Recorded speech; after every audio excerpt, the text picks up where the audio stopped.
Hey everybody, how you doing? And good morning to you. I want to be able to welcome you to Transformation Tuesdays.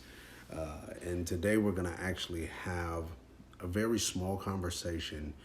It's something really that I have been in this place, and I wanted to share something that I believe that God is sharing with me. And this is coming out of, we're going to go ahead and dive and read into it. But I want to ask you a question. Have you ever been in a place or in a situation in your life where you felt like God had promised you something or God had showed you something, and it's like you constantly are reminded one way or another, either through confirmations, either through things that you are seeing or things that are going on around you. It constantly is reminding you of the promise that God has made or the thing that you're expecting to happen. And as you're looking at all of these things around you, sometimes the question that you're asking is, when is this thing going to happen? I've been waiting for you to do it. You've been showing me. You've built up expectation within me. Hey, Court, good morning to you. You've built expectation within me. You've done all of these things, and now I'm asking you this question: when is this thing that you've been showing me, when is this going to happen? And so let's look at something real quick. I'm going to read this verse of scripture and then we'll go into this more. In Genesis chapter 15, verses 7 and 8. This is where verse 8 is really where we're going to dive into, but I just want to give us some context and then we'll go from there. Verse 7, it says, "And he said unto him, I am the Lord that brought thee out of Ur of the Chaldees to give thee this land in inherit it, to inherit it." In verse 8, and it says, "And he said, Lord God, whereby shall I know that I shall inherit it?" Now, this conversation that God and Abram at this time is having is really going back and forth. God has been sharing some things with him in reference to his future, in reference to the promises that God has made, and all of these different things that God said that he's going to do for him. And now Abram is asking the question, when is this thing going to happen? When am I going to know that I'm in the place that you're talking about? When am I going to know that I'm in the timing where I can make this move? When am I going to know when I can make this decision? When am I going to know when I can do this thing? When am I going to know when I can be able to do what you're promising me or what you've been talking to me about? When am I going to know that this thing is going to happen? Well, a couple days ago, me and my wife, we were traveling, and anybody that travels, they know about this. On your GPS system, there's a couple different things that is going on. After you put in the destination that you're trying to go to, normally at the bottom of that screen, it shares something with you. Do me a favor, sis. Can you just share this with somebody just so they'll know and they can be able to also hear this word? But one of the things that happens at the bottom of your GPS system is it tells you a couple things. It tells you, one, how many miles is going to take for you to get to that destination, estimated miles. It also tells you an estimated time frame of when you are going to arrive at that destination, reference to how many minutes or all those different things. It gives you all of these things, but it also gives you this piece of an estimated ETA, like I said, an estimated time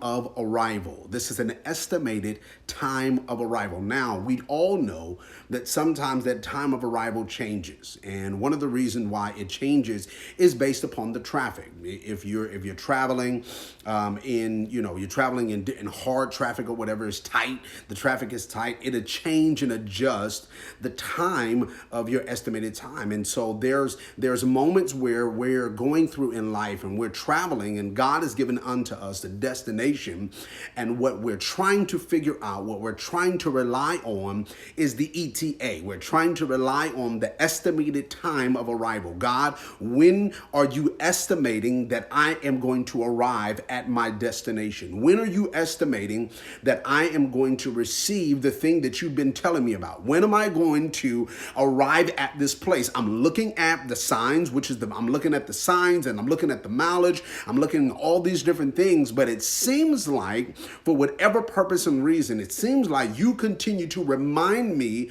of this promise that you've made to me. You continue to remind me of this thing that you're saying you're going to do for me. You continue to remind me of this, but it seems like the time frame keeps changing. It seems like the ETA keeps adjusting, and I'm asking you, just like Abram did just to God, when am I going to know that I have arrived? When am I going to know that the destination that you set for me is happening? When am I going to know this? And this morning I felt that I needed to encourage someone, because sometimes we feel this way. Sometimes we all feel that we are traveling on this road trying to say that we believe God has given unto us this road, given unto us this dream, given unto us this promise, shared this thing with us, told us that this is the way that we're supposed to go.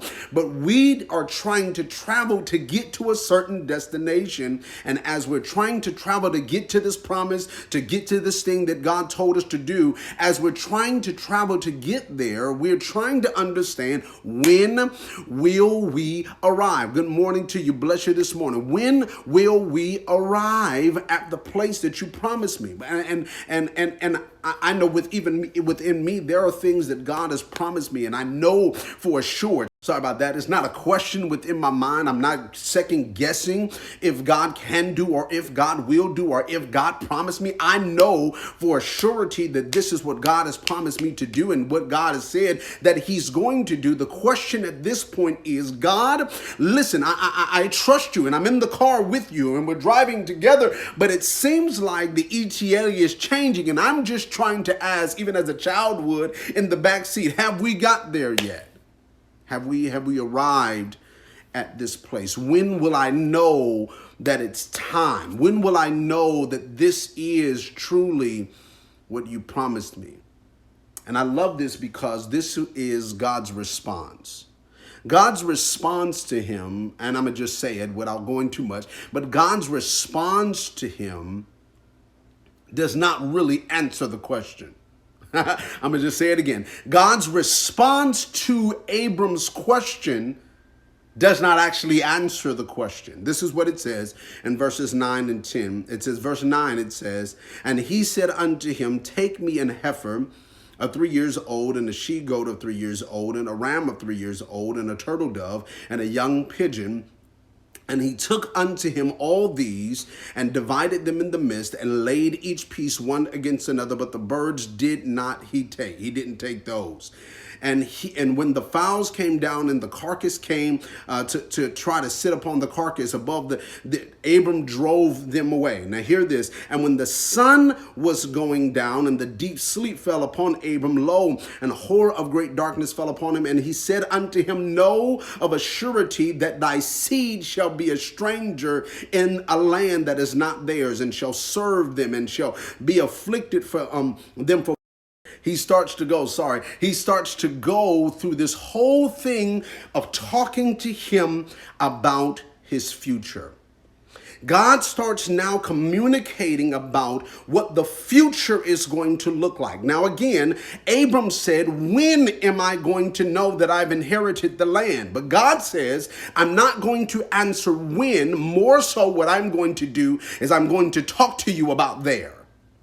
Hear what I'm saying? I'm not going to answer when it's going to happen, but I'm going to communicate with you where and your future of how your future is going to look. I promised you that you're going to have a child. There's nothing in your mind at this point that can say, other than the promise of God, that this thing is going to happen the way it's going to happen. It seems impossible. It seems not rational. It does not seem like this should be a part of what we're talking about, because it doesn't make sense. This is what Abram is looking at. It doesn't make sense. I'm old. My wife can't have children. When we married, I understood that she wasn't going to have a child, and we understood that. We was okay with that when we got together. And now you've promised me something that I didn't ask you to give me, and now you're saying that you're going to give me land for a child that you haven't given unto me yet. And now when I ask you, when am I going to know that this is the place, you start talking to me about my future.